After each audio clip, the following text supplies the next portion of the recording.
Got 2 hot picks from The Great Escape. We talked to Therapy.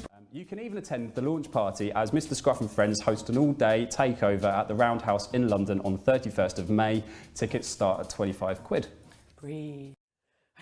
Talking of new releases, if you're an electro, house or dance music producer trying to get your tunes played in the clubs, then you may want to get in touch with these guys coming up next. Our Anna Romero went down to the Ninja Bar to chat to 3 lads based in Brighton and running a quiet but essential revolution in brand new electro music.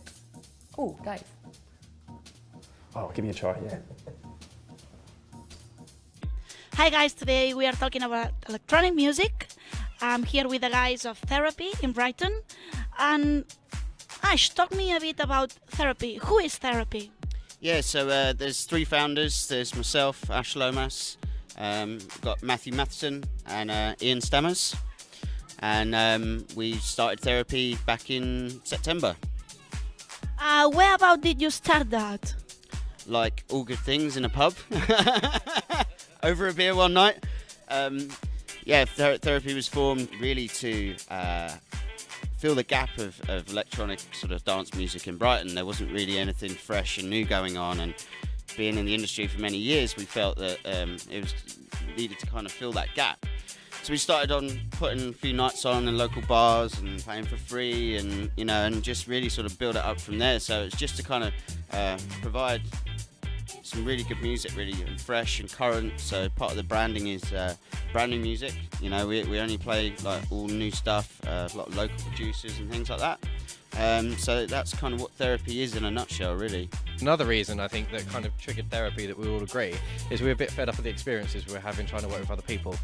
We've all been doing this for quite a long time. It's a big passion of ours, and we thought, well, let's come together and do something else, because we've had so many bad experiences in the industry. We thought, well, maybe we can do it a bit differently. Maybe we can be the professional ones, maybe we can be the friendly ones, maybe we can be the humble ones. Can you tell me a bit about the Brighton Music Conference?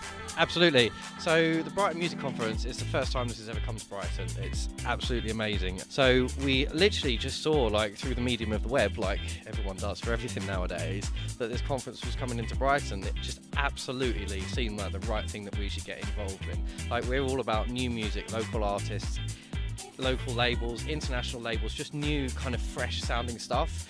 And this conference is all about looking at new technology, new music, the industry, that kind of stuff, and it just seemed like a perfect marriage. So we literally just kind of got in contact with them and said, hey guys, this is what we're doing, we love what you're doing, can we get involved? Even if it's just maybe perhaps putting on an event for you guys. So they said yes, which was amazing. Just to say, like, they've been brilliant as well. Like, big shout out to the guys at BMC. They've been so on it with everything. And it was originally just going to be like a featured event, and then they selected us to be the kind of private crew event where all the labels and everyone's coming to, which is brilliant. And now it looks like we'll do an event on the Saturday as well. I know that you have guys a space as well for new talents. Is that correct? Can you tell me something about it? Yeah? Yeah. At the moment, we have about 20 or so DJs. We're running a DJ competition. We're looking for local talent, but we've had applications from Wales, from all over the UK, and internationally as well, which is a good thing. So what we're trying to do now is just build a pool of DJs, and obviously at some stage, Therapy will grow. Now, if you want to find out more about future Therapy events or submit your music, you can go to 2 places. One is www.therapy/brighton.co.uk or mixcloud.com/therapybrighton. Now on the show, we have the pleasure of Paul Murray. Hello. We saw him perform earlier, and he actually runs some of the folk-off sessions within the Fringe Festival. Welcome. No, yeah, obviously we heard you play in, quite a folky artist, obviously. What's your background really as a musician? Well, stretches about 10 years now, I guess. I first started guitar when I was 16, and then joined a band about 18, and we played around London quite a bit. The band was called The Frame, various venues around London, and then we kind of went our separate ways and went solo. Sort of enjoyed being my own boss, I guess. And your influences from music, did that change when you went solo, or? Yeah, no, I think they were always the same, really. I try and do interviews without mentioning them, but I'm very influenced by The National and Tallest Man Now, if I'd say they're the biggest.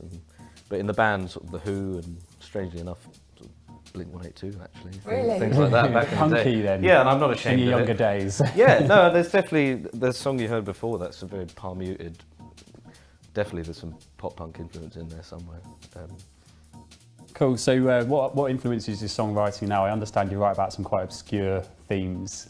Yeah, again, I guess that's a national thing, really. I think I find it easier to write songs about not negative things, but just I can't write a love song or anything like that. Are you not a happy person, Paul? No, I'm very happy. I'm very happy. Don't Happy get me Easter wrong. Bunny. Yes. Very happy. But I know I find they're just too hard. They're too hard to write. It's much easier to write about silly stuff. Paul, tell me, what exactly is your involvement with the Folk Off sessions at the Fringe Festival this year? The Folk Off has been going for quite a while now. God, it must be about 4 years. I met Brian McNamara. He's his baby. He's the brainchild behind it. He's a band called Warsaw Radio. But yeah, the Folk Off sessions, this thing we do at the Fiddler's Elbow in Brighton, once a month. It's usually the last Thursday of every month. And the Fringe, throughout May, we've got a session. It's usually once a month, but as part of the Fringe, we've got a session every Thursday throughout May. So it's running more regularly for the Fringe. Yeah, throughout the month. For the whole of May, there's a Folk Off every single Thursday. Cool. Watch this space. Yeah, brilliant. So what are you going to play for us playing out the show today? It's called Red Tape. Red Tape, fantastic. What's that about? Red tape or? Bureaucracy? Yeah, Yeah. well, in a way, yeah, I suppose it's about how the music industry is changing, I suppose. Kind of just gibberish. But they sound good. But that's what matters. That's what matters. That's what gets things into the top 40 these days. So, well, that's all from the Easter Bunny and myself. And we're going to leave you with Paul Murray and Red Tape.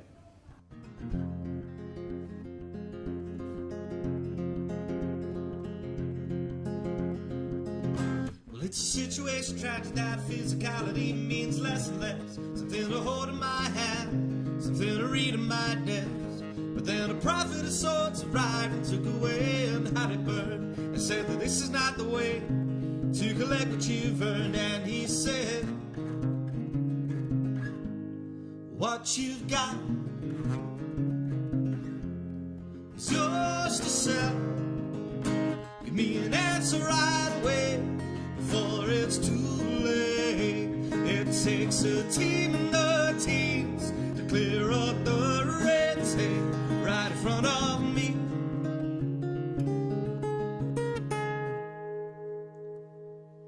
So I try to keep it in a sleeve and make believe it to an older and a better time. And dinner's ready, figure steady, calling up the family all with a bell chime. And then it seems so long ago now, 20 years considered niche. Stay with the time for to be kind. I try to take in what you teach and say, how many people can you reach?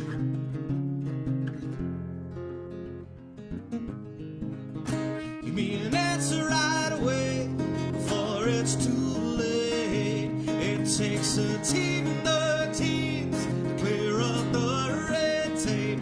I can't ignore my own advice, and then I'll seem not to care. And all the answers in mine are clearly laid to bear right in front of me.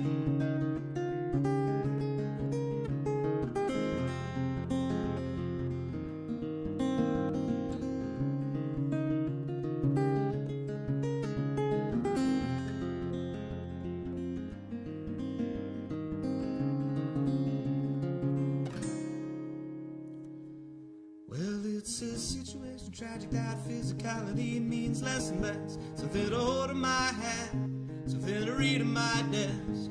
But then a prophet of sorts arrived and took away and had it burned.